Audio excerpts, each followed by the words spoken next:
Good afternoon, you wonderful mutants. That's right, it's me, Joel Clark, lead designer of Lone Wolf Fists, and a cat. I just guaranteed myself like 1,000 more views. Anyway, hello. I'm doing layout for Lone Wolf Fists right now. I'm finally getting a hold of my schedule, so I'm sleeping well enough that I don't have giant bags under my eyes, so that's good. And that also means I have a little extra free time to finish this project, which it is getting finished, and that's very excited. I've done chapter 1 and 2 at this point. I've done layouts for both of those. Um, I want to solicit a little more feedback and monkey with them a little bit more. The margins still seem a little wide to me. But overall, I'm very pleased with how they look. They have a simple but very evocative layout, and I'm really pleased with them so far. They're very readable, and I really like the font. The font is it's easy on the eyes, and it looks cool and memorable, and it actually it flows so nicely, like it's organized so nicely on the page. Now that I'm actually seeing the final product, it's really highlighting some of the weaknesses of how I wrote this. Like, I don't know why I titled certain things in the way that I did.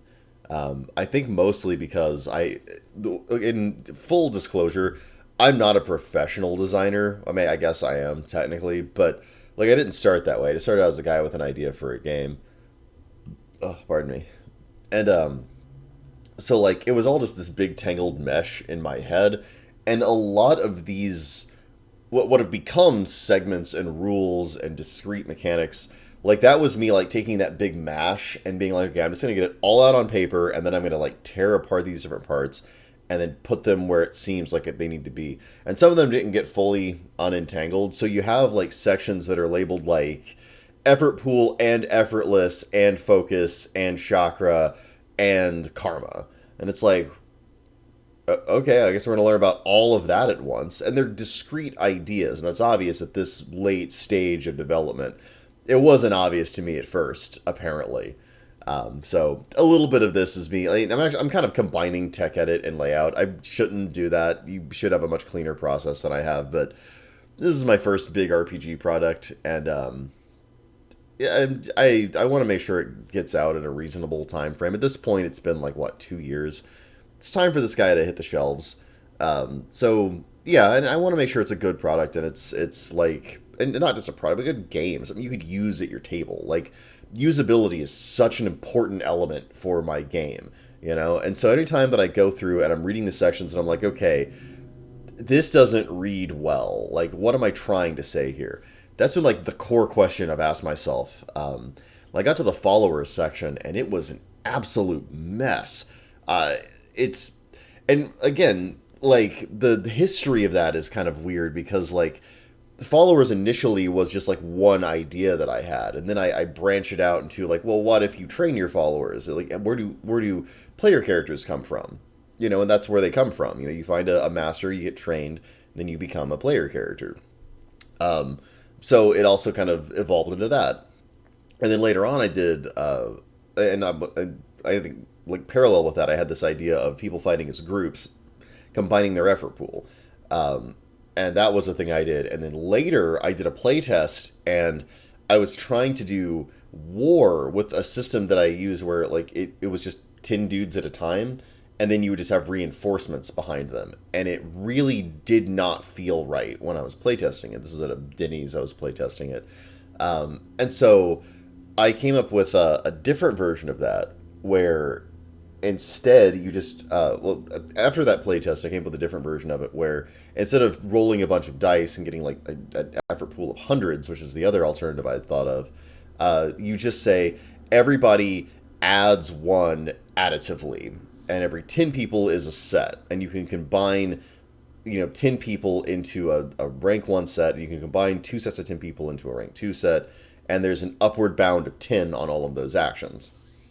And I added some justification that there's something more complicated going on than just a bunch of people punching at the same time, and and I just gave GM's narrative permission to model that descriptively, and that worked probably the best as far because there's a pretty significant degree of abstraction with wargaming, and that's what that kind of is. Like, that's whenever you're bringing the role play back to its roots as a wargame. And so that whole writing had to get done in a way that kind of like conveyed that idea and made sense. And so I've got all these different chunks. And when it came time to do the GM chapter, I was kind of trying to take all these disparate things that I hadn't yet put into the rules anywhere and put them concretely into a segment and say, okay, this is the home of these rules. This is where we're going to introduce these ideas. This is the best place to get to tell GMs and players about these concepts.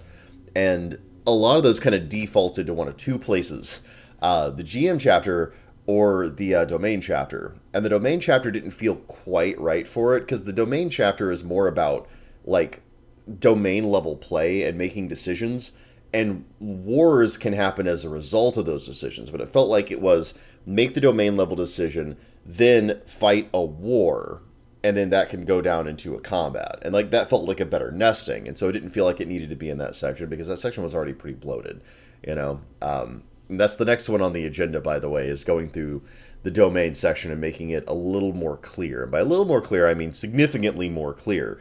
Because again, domains was maybe the densest idea I had for Lone Wolf Fist. It was all kinds of things I wanted to happen. I wanted it to be, and it is. I managed to make this happen for me and my table, and it's going to happen in yours once I clear up this section a little bit. I wanted it to be a framing mechanism for how you make plots. I wanted it to be a domain play mechanism so that you can make large level decisions in your domain management. I wanted it to be the foundational basis of economies in the world. And I also wanted it to be something that hooked directly into the content and the setting, so that you could at one time make a setting with moving pieces that would generate what are effectively like plot arcs for your campaign. And I wanted it to be something that happened to players at the beginning from the GM, and then later on was something that players would be able to make happen, so they could kind of join that domain level play. So it was also like end game content generation. And I did that. I actually pulled that off, which I'm really proud about. Like, come on, that rules. But yeah, as a result of all it needing to be all of those things and me needing to introduce all of the ideas and mechanics for making that work, it's a bit of a mess in that section. Like, and I keep coming back to the example of buying and selling things. That's where that is. It's in the domain rules. So, yeah, and I can't help but feel that they're kind of optional is the other thing. Like, I feel like this game never necessarily had to be more than a combat mechanic. The previous two games, Weapons of the Gods and Legend of the Wulin, it's basically all they were. There was like a very simple skill system in them. It was very much like a D20, like make this check kind of thing. And then they had the secret arts, and then they had combat. But very importantly, Weapons of the Gods had a couple of companion books, and in more than a few of them, there were, I think it was only, wait, we actually only been the Weapons of the Gods companion now that I'm thinking about it. I thought there were two supplements for Weapons of the Gods. I know the companion was a supplement, but I'm struggling to think of the name of the other one. I might be mistaken there. Anyway, but General Morin made this really cool system where you could do like larger, more abstract conflicts with Weapons of the Gods. And that was a space I was interested in exploring. And the way she did it was extremely abstract, where you could apply like these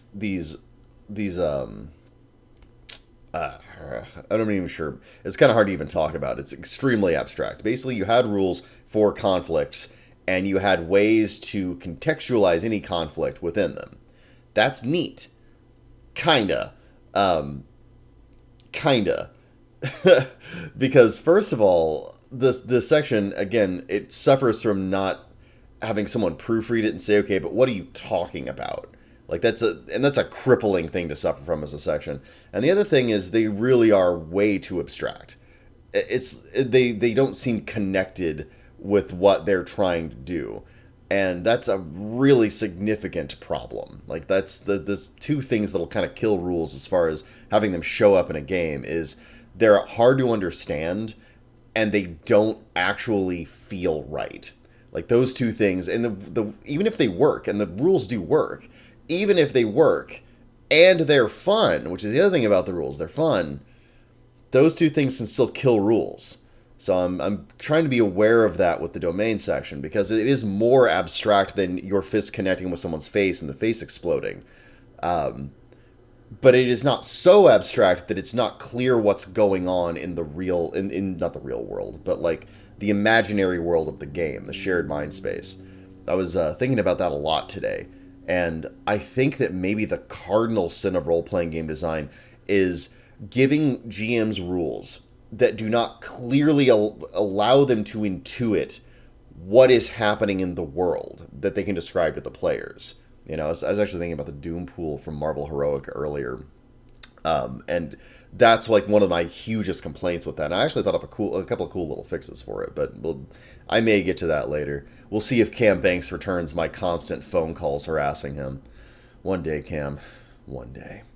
Anyway, that's about 11 minutes. I'm going to wrap this up. Thanks for listening, everyone, and look forward to Chapter 3 and 4 coming out. Maybe not this month, but maybe. Who knows? Within the next couple of weeks, one way or the next. See you then.